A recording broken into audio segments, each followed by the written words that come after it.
এদিকে chilli chicken বানানোর জন্য যে সসের মিশ্রণটি প্রয়োজন সেটি বানিয়ে নেব। একটি পাত্রের মধ্যে আমি কিছুটা পরিমাণ টমেটো সস নিচ্ছি, এর মধ্যে দেব কিছুটা পরিমাণ সয়া সস, তারপর দেব কিছুটা পরিমাণ চিলি সস। আমি এখানে কম চিলি সস ইউজ করছি, আপনারা চাইলে বেশিও ইউজ করতে পারেন। এরপর সমস্ত সসগুলো একসাথে মিশিয়ে নেব।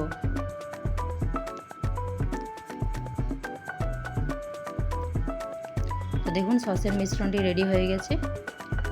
এরপর একটি পাত্রের মধ্যে কিছুটা কর্নফ্লাওয়ার নিয়ে জল দিয়ে এটি গুলে নেব। দেখুন আমার সমস্ত চিকেনের পিস ভাজা হয়ে গেছে।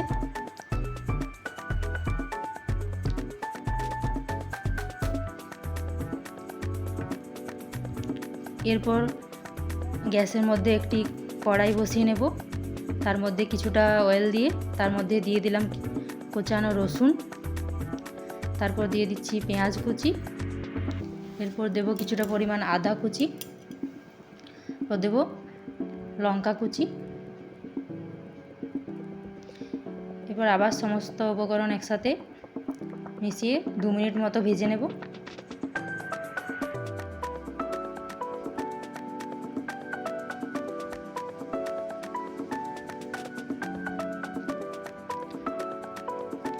এরপর এর মধ্যে অ্যাড করলাম কিছুটা পরিমাণ চিনি স্বাদের জন্য।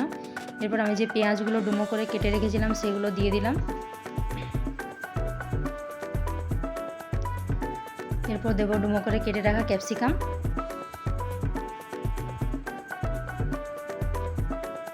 আবার সমস্ত উপকরণ একসাথে মিশিয়ে 1 মিনিটের মতো ভেজে এর মধ্যে আমি কিছুটা পরিমাণ লবণ অ্যাড করব।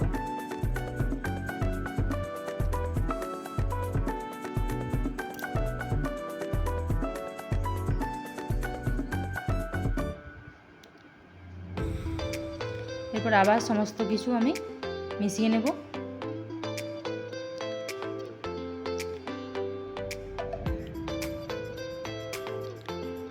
এরপর এর মধ্যে আমি দিয়ে দেব আগে থেকে তৈরি করে রাখা সসের মিশ্রণটি।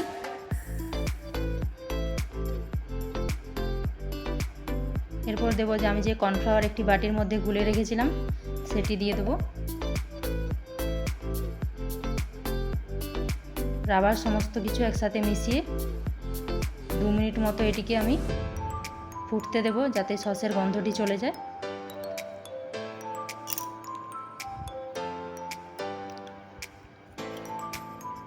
দেখুন এরপর দিয়ে দিচ্ছি চিকেনের পিসগুলো, আবার সমস্ত কিছু একসাথে মিশিয়ে নেব। দেখুন এইভাবে আমাদের চিলি চিকেন রেডি হয়ে যাবে। তো আজকের মতো ভিডিওটি এখানেই শেষ করছি। ভালো লাগলে লাইক, শেয়ার, সাবস্ক্রাইব করুন। এরকম নতুন নতুন মজার মজার ভিডিও পেতে আমাদের পাশে থাকুন।